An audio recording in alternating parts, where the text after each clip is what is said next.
नमस्कार, आप देख रहे हैं महाराष्ट्र की सबसे भरोसेमंद खबरें। मैं हूं परवीन शेख।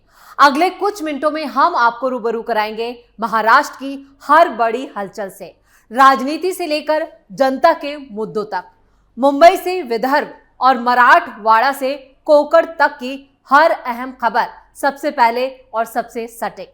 लेकिन सबसे पहले बात वायरल वीडियो की। पिंपरी चिंचवाड़ के मोरवाड़ी इलाके की एक हाउसिंग सोसाइटी में मारपीट का वीडियो सोशल मीडिया पर तेजी से वायरल है। पहले आप ये वीडियो देखें। इस वीडियो में साफ देखा जा सकता है कि छोटा सा विवाद कैसे हिंसक हो जाता है, जहां लिफ्ट के अंदर हुई एक छोटी सी कहासुनी ने हिंसक रूप ले लिया। खबरों के मुताबिक लिफ्ट के अंदर थूकने को लेकर दो पक्षों के बीच विवाद शुरू हुआ। आरोप है कि इस विवाद के बाद एक दंपत्ति पर चाकू से हमला कर दिया गया। घटना में पति पत्नी दोनों घायल हो गए, जिन्हें इलाज के लिए अस्पताल में भर्ती किया गया। पुलिस ने मामले की जांच शुरू कर दी। देखिए ये वीडियो।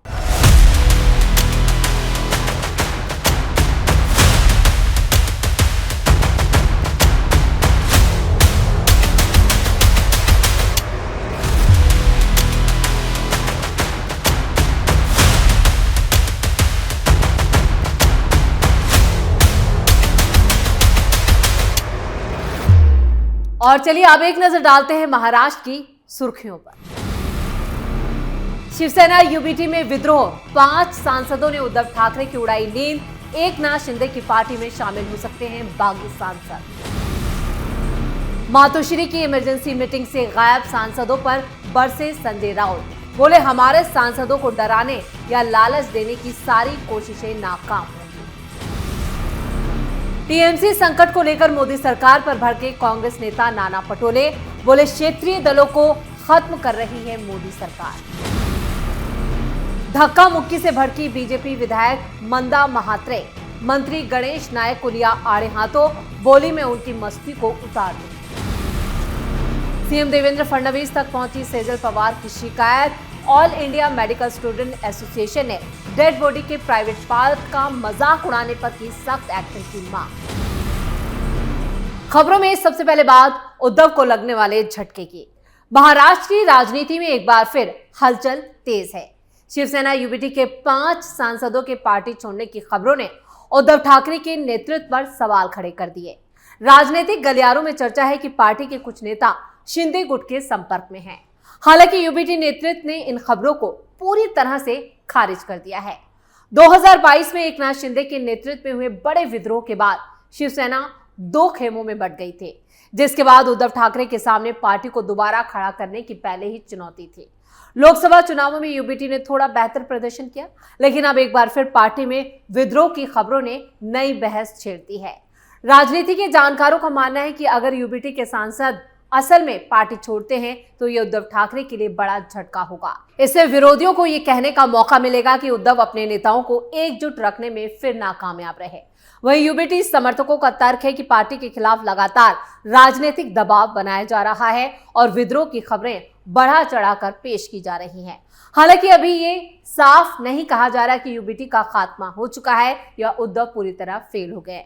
किसी भी राजनीतिक दल की ताकत का आकलन चुनावी प्रदर्शन यानी चुनावी नतीजे, संगठन की मजबूती और जनता के समर्थन के आधार पर तय होता है। जब तक आधिकारिक तौर पर बड़े पैमाने पर इस्तीफे या दल बदल सामने नहीं आते, तब तक इसे राजनीतिक अटकलों के रूप में ही देखा जा रहा है।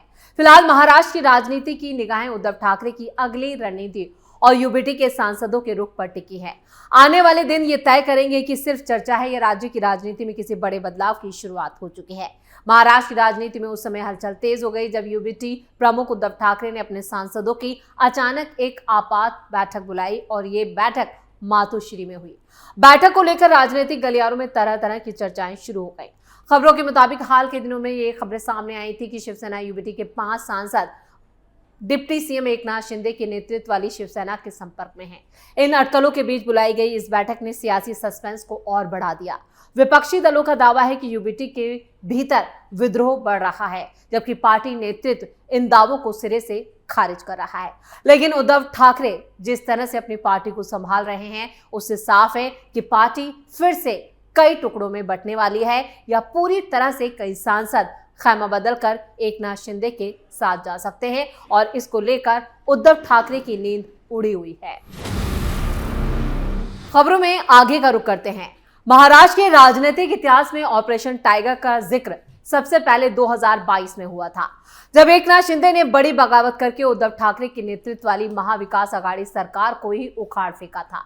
उस वक्त शिवसेना दो टुकड़ों में बंट गई और इस रणनीति को ऑपरेशन टाइगर का नाम दिया गया था।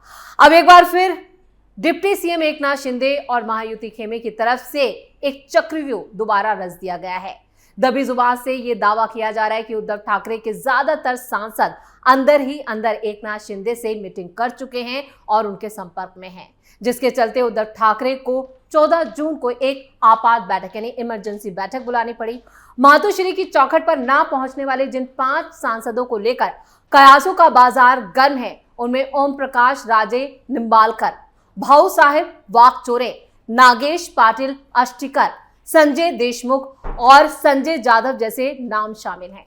इन नेताओं की गैर मौजूदगी से मचे हड़कंप को दबाने के लिए पार्टी के मुख्य प्रवक्ता यानी कि संजय राउत को मोर्चा भी संभालना पड़ा, लेकिन वो पूरी तरह से फेल ही नजर आ रहे हैं। संजय राउत ने सफाई देते हुए कहा कि सभी 5 सांसद अपने घरेलू कामों में बिजी हैं, जैसे बच्चों का इलाज कराना, शादी समारोह या एमएलसी चुनाव की तैयारी में जुटे हैं और इसीलिए वो मुंबई नहीं आ सके। सभी पूरी तरह से वफादार हैं। हालांकि राजनीति की जानकार ये अच्छी तरह से जानते हैं कि ऐसे नाजुक मौकों पर पारिवारिक कारण अक्सर पाला बदलने की भूमिका के ही तौर पर देखे जाते हैं और वही हो रहा है। उद्धव ठाकरे और उनके बेटे आदित्य ठाकरे इस समय खुद को फोन उठाकर एक नाराज सांसद से सीधे बात करें ताकि उनके भीतर की नाराजगी को शांत किया जा सके। उद्धव के लिए सिर्फ एक साधारण बैठक नहीं बल्कि अपने वजूद को बचाने की आखिरी जंग है। कानून के मुताबिक भी अगर 9 में से 6 सांसद यानी 2/3 बहुमत एक साथ टूटता है तो उन पर दल बदल विरोधी कानून लागू नहीं होगा और उनकी सदस्यता भी बच जाएगी। एकनाथ शिंदे गुट की मौजूदा खामोशी इस बात का साफ इशारा है कि वो सही मौके पर बड़ा धमाका करने के लिए पूरी तरह से तैयार बैठे हैं और मातोश्री की दीवारों पर यह डर साफ साफ महसूस किया जा सकता है। यानी 9 सांसद और उन 9 सांसदों में से भी 5 अगर शिंदे गुट के साथ चले गए तो उद्धव ठाकरे का अस्तित्व अपने आप ही खत्म हो जाएगा, या कहे कि वो बड़े संकट में आ सकते हैं। खबरों में आगे का रुख करते हैं। टीएमसी के भीतर मचे सियासी घमासान पर कांग्रेस के सीनियर नेता और पूर्व प्रदेश अध्यक्ष नाना पटोले ने इसे लेकर बीजेपी और प्रधानमंत्री नरेंद्र मोदी पर हमला बोला है।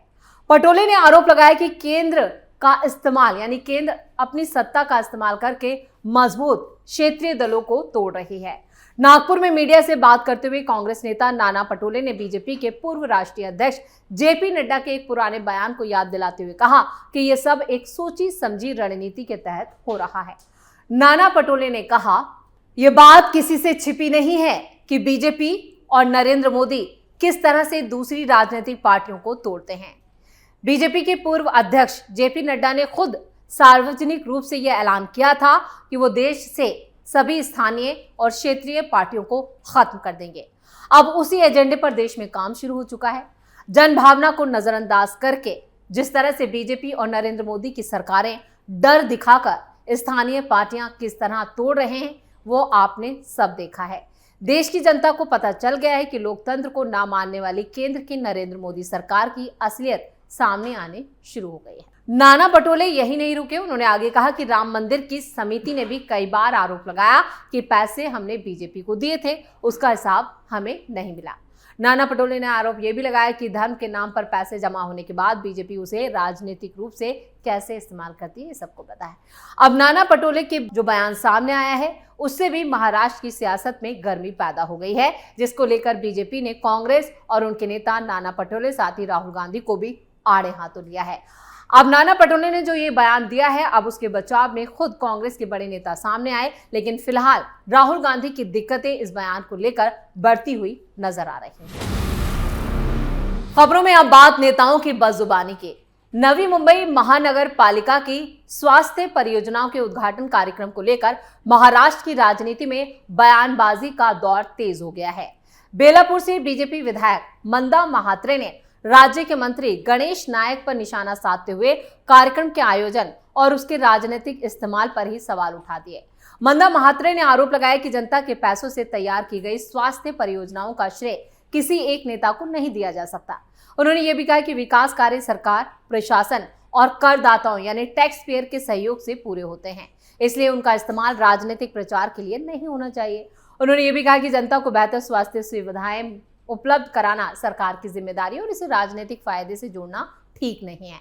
दूसरी तरफ गणेश नाइक समर्थकों का कहना है कि नवी मुंबई में स्वास्थ्य क्षेत्र को मजबूत करने के लिए लगातार कोशिशें की जा रही हैं। उनका दावा है कि नए स्वास्थ्य परियोजनाओं के शुरू होने से लोगों को आधुनिक यानी यहाँ पर एडवांस हेल्थ सुविधाओं का फायदा मिलेगा और शहर की स्वास्थ्य व्यवस्था को नई मजबूती मिलेगी। इस विवाद ने नवी मुंबई की स्थानीय राजनीति को गरमा दिया है। राजनीतिक जानकारों को यह भी कहना है कि आने वाले स्थानीय निकाय चुनावों को देखते हुए विकास कार्यों के क्रेडिट को लेकर नेताओं के बीच होड़ मची हुई है। ऐसे में स्वास्थ्य परियोजनाओं का उद्घाटन भी राजनीतिक चर्चा का केंद्र बन गया है। हालांकि आम लोगों की प्राथमिकता बेहतर स्वास्थ्य सेवाएं हैं। लोगों का मानना है कि राजनीतिक मतभेदों से ऊपर उठकर जनहित के कामों को प्राथमिकता दी जानी चाहिए। अब सभी की नजरें इस बात पर टिकी हैं कि यह विवाद आगे क्या मोड़ लेता है और नवी मुंबई के विकास कार्यों पर इसका क्या असर पड़ता है। खबरों के आखिर में बात करते हैं सोशल मीडिया पर मचे हंगामे की। सोशल मीडिया पर आपत्तिजनक टिप्पणी को लेकर विवाद गहरा गया। यह मामला उस वक्त और गंभीर हो गया जब एक्ट्रेस और social media influencer Sejal Pawar ने अपनी शिकायत सीधे मुख्यमंत्री देवेंद्र फडणवीस तक पहुंचा दी। आरोप है कि एक वीडियो के दौरान एक मृत व्यक्ति के प्राइवेट अंगों को लेकर मजाकिया और असंवेदनशील टिप्पणी की गई, जिससे लोगों की भावनाएं आहत हो गई। इस पूरे मामले में all India medical students association ने भी कड़ी प्रतिक्रिया जाहिर की है। संगठन ने सीएम से मामले की निष्पक्ष जांच कराने और दोषियों के खिलाफ सख्त एक्शन की मांग की है। All India medical students association का कहना है कि किसी भी मृत व्यक्ति की गरिमा का सम्मान किया जाना चाहिए और इस तरह की टिप्पणियां सामाजिक संवेदनशीलता के खिलाफ हैं। सेजल पवार ने अपनी शिकायत में यह भी कहा कि सोशल मीडिया पर लोकप्रियता हासिल करने के लिए मानवीय मूल्यों और मर्यादाओं को नजरअंदाज किया जा रहा है। उन्होंने इससे जुड़े व्यक्तियों के खिलाफ कानूनी कार्रवाई की मांग करते हुए कहा कि ऐसे मामलों में साफ संदेश जाना चाहिए कि अभिव्यक्ति की स्वतंत्रता का अर्थ किसी की गरिमा का मजाक उड़ाना नहीं है। वहीं इस विवाद के बाद सोशल मीडिया पर तीखी बहस भी छिड़ गई है। एक वर्ग इसे संवेदनहीनता का उदाहरण बता रहा है, जबकि कुछ लोग इस पूरे मामले की जांच की मांग पर जोर दे रहे हैं।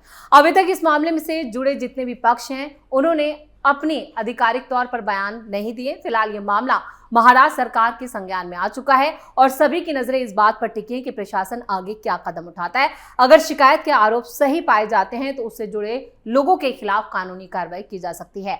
आने वाले दिनों में जांच के बाद पूरे मामले की तस्वीर साफ हो जाएगी, लेकिन इस पूरे मामले ने सोशल मीडिया पर एक नई बहस जरूर छेड़ दी है। इसी के साथ महाराष्ट्र फाइल्स में इतना ही। आपको ये वीडियो कैसा लगा, कमेंट करके अपनी राय जरूर दें। वीडियो को लाइक करें, शेयर करें और कैपिटल टीवी को सब्सक्राइब जरूर करें। धन्यवाद।